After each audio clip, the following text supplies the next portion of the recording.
레지던트 4년이 연것보다 길 수가 있습니다. 안녕하세요. 응급실 사람들의 응급의학과 전문의 기동훈입니다. 오늘은 정형외과 이완 교수님을 모시고 정형외과에 대해서 알아보는 시간을 가지려고 하는데요. 소개 한번 해주실까요? 안녕하세요. 보라병원 정형외과 진료교수 이완이라고 합니다. 수부, 그리고 족부, 그리고 미수술 파트를 맡고 있습니다. 반갑습니다. 손, 발, 이제 절단 환자는 미세술 이런 걸 하고 계신다는 거죠? 정형외과에 대해서 좀 간단하게 한번 설명 한번 해주실까요? 정형외과라고 하면 뼈, 그리고 수술 이렇게 생각을 많이 하는데요. 꼭 그것만 있는 건 아니고 그냥 사지 쪽에 있는 모든 질환들에 대해서 수술뿐만이 아니라 뭐 재활치료나 약물치료 등 전반적인 것들을 다 맡고 있다고 생각하시면 되겠습니다. 쉽게 말하면 사지와 척추에 있는 질환을 보는 과입니다. 응급실에서는 보통 이제 골절 환자가 오거나 아니면 척추 쪽에 이제 손상이 온 환자라든가 뭐 이런 환자들이 올 때 정형외과 쪽으로 저희가 이제 협진이나 이런 컨설트를 드리는데 정형외과적으로 이렇게 좀 응급하다는 질환 이런 건 어떤 게 있을까요? 정형외과적으로 가장 초응급이라고 하는 거는 1분 1초를 다투는 거는 절단사고라고 생각하시면 됩니다. 손가락 같은 경우는 이제 시간이 뭐 24시간에 48시간 얘기를 하지만 이게 뭐 팔이라든가 다리 쪽 이쪽 절단 같은 경우는 골든타임이 딱 있잖아요. 그런 부위 같은 경우에는 4시간이에요. 4시간. 다친 후부터 4시간이기 때문에 이게 병원 도착하고부터 4시간이 아니거든요. 그쵸. 정말 빠듯한 시간이라고 보시면 됩니다.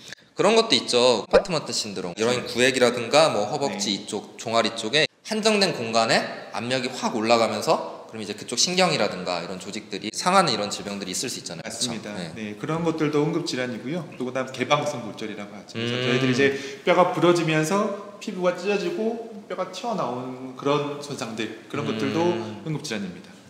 정형외과 이제 교수로 이제 의사로서 활동하시면서 좀 기억에 남는 환자들 있을까요? 20대 여성분이었는데 버스에 깔려가지고 아우. 무릎 아래쪽으로 거의 모든 조직들이 다 상했던 환자들이 있었습니다. 제가 퇴근하는 길이었는데 그 전화 받고 난 날 바로 유태에서 왔었거든요. 네, 그 환자는 이미 절단이 되었기 때문에 아까 얘기했던 초응급 상황이었고요.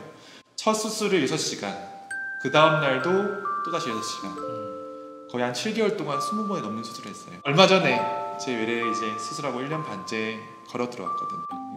그 환자한테 이제는 급성기 질환은 다 끝났고 이제 1년에 한 번씩만 보십시다 얘기했더니 환자가 저한테 편지를 준비했더라고요. 그리고 이제 저한테 이제 사진 한번 같이 찍었으면 좋겠다 얘기했는데 전 그때 제일 많이 뭉클하고 정형외과 했다는 거에 대해서 되게 자부심을 느꼈던 순간이었던 것 같습니다. 그러면 그 환자 같은 경우 이제 무릎 아래쪽으로 이제 결국 재건이 된 건가요?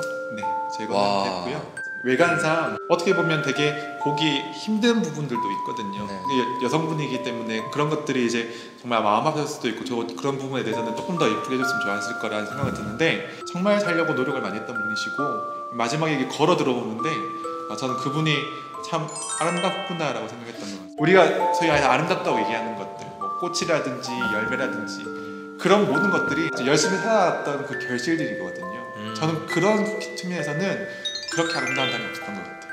저는 왜냐면 얘기를 꺼내실 때 이제 무릎 아래쪽으로 조직이 많이 손상됐다 그래서 저는 절단을 했나 했는데 그런 분이 걸어서 들어왔을 때 그게 어떤 꽃보다 어떤 열매보다 사실 아름다웠다고 저도 생각을 해서 그랬을 것 같아요. 네. 정형외과가 1년차 중에서 제일 힘든 과 중 하나죠. 빡세고 힘도 많이 써야 되고 뭐 그랬는데 정형외과 선택하신 이유가 있을까요? 사실은 저는 처음 선택은 사실 뭐 남자들은 그렇게 생각 많이 하잖아요. 내가 나중에 가정을 먹여 살려야겠다. 돈 잘 번다더라. 그게 듣고 갔었었는데요. 가서 보니까 정형외과만큼 재밌는 과가 없더라고요. 정형외과 내에 세부 분과가 9개에서 10개가 되어 있습니다. 네. 다양한 분과가 있고 애기부터 할머니까지 다양한 사람들이 있고요. 이 환자한테 당신은 앞으로 어떻게 될 수 있다는 얘기를 할 수 있고 완치의 개념에 대한 그런 치료들이 많은 과가 정형외과가 있어요. 소위 안진뱅이가 걸어서 나가는 과. 이런 것들이 사실 저는 되게 좋았던 것 같아요. 저 같은 경우는 이제 수술방에 들어갔을 때 그 톱이나 드릴 소리가 저는 좀 힘들었어요. 수련하는 동안 힘들진 않으셨어요? 오스페딕 서저리 정형외과 수술 딱 치면 유튜브에 처음 딱 뜨는 수술이 있거든요. 무릎 정강이에 쇠정을 넣었던 거를 빼는 장면이 있거든요. 망치 같은 걸로 꽝꽝꽝 때리고 한 다음에 힘드니까 손 바꾸자고 해서 이러고 나가고 따자리 또 꽝꽝꽝 때리고 한 장면이 있는데 그 장면이 진짜 정형외과구나라는 느낌이 받는 장면이에요. 정형외과는 항상 약간 좀 피지컬이 다 좋았던 것 같아요. 그러니까 힘이 약간 말했던 망치로 막 때리고 막 뼈 부러지면 이거 당겨야 되잖아요. 우리 맞아요. 약간 이제 리덕션 한다 그러는데 양쪽에서 자꾸 당겨 하면 완전 비명 소리가 모든 게 그렇지는 않습니다. 오해입니다, 오해. 네. 섬세한 부분도 많아요. 아, 요즘에 또 이 정형외과가 여자 선생님들 많이 오셨거든요. 특히 이제 제가 맡아 있는 수부나 족부 쪽 선생님들이 좀 섬세한 수술들 특히 많기 때문에 미대 수술이나 이런 것들이 많기 때문에 그런 분야에서는 여자 선생님들도 많이 늘었어요. 제가 뭐 아까 정말 빵빵 이랬지만 저도 그 단면만 잠깐 보고 말씀을 드리는 거죠. 컨퍼런스를 하면 이제 엑스레이가 수술하기 전에 부러진 다리가 수술하고 나서는 너무 이 라인이 정말 예쁘게 이렇게 딱 하면서 꼼꼼하게 이렇게 부분이죠, 사실은. 네. 마무리를 이렇게 하려고. 그리고 사실 정형외과는 모든 병원에서 아마 세 손가락에 드는 그런 로딩이 과라고 생각해요. 레지던트 1년차 때 생각해보면 어떻게 그걸 견뎠을까 싶어요. 퇴근을 한 달에 한두 번 했었으니까 보통은 하루 일과가 한 새벽 2시쯤 끝나고 새벽 한 5시나 6시쯤 되면 다시 그 다음날 일과를 시작해야 되거든요. 혹시 못 일어날까봐 누워 잘 때는 핸드폰을 이렇게 볼에 올리고 잤었어요. 지금은 조금 나아졌다고 하지만 그래도 아마 많이 힘들 거예요. 이제 그 슬기로운 의사생활에서 보면 마라톤 때 갑자기 뒤돌아서 뛰고 이러잖아요. 사실 그런 장면들이 실제예요. 특히 이제 응급수술 하시는 분들은 바로 콜 받고 병원에 다시 들어가고 밥 먹다가 그런 경우도 많으니까. 그쵸. 네, 그쵸. 네. 네. 저희들은 항상 그때 전화기를 항상 곁에 두고 살고요. 네. 저도 이제 보면 이게 스마트 시계를 가지고 있는 게 네. 어느 순간에 어떠한 콜이 올지 모르니까 가지고 있을 수밖에 없어요. 의대생들이나 인턴분들이 정형외과에 대해서 좀 궁금하거나 이런 게 있어요. 의대생 인턴들한테 정형외과 추천하는 거. 네. 이런 부분이 좋다.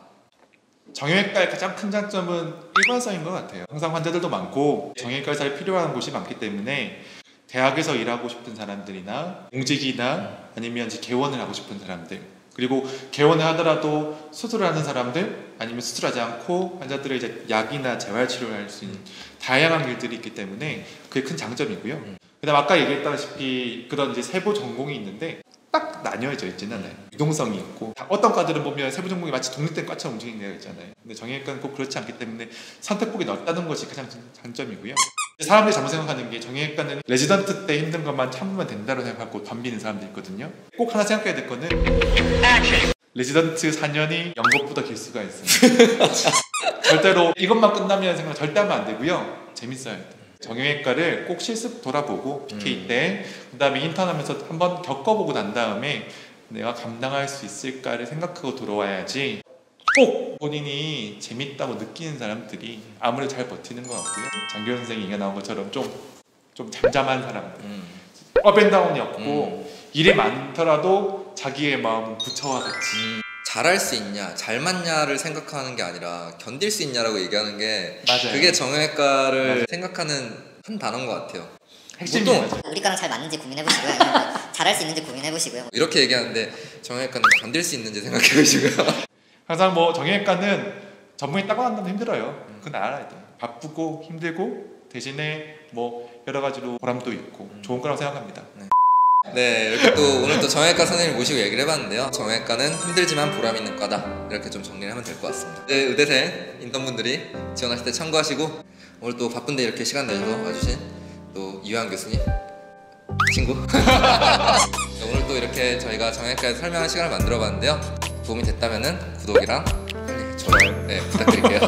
감사합니다. 감사합니다.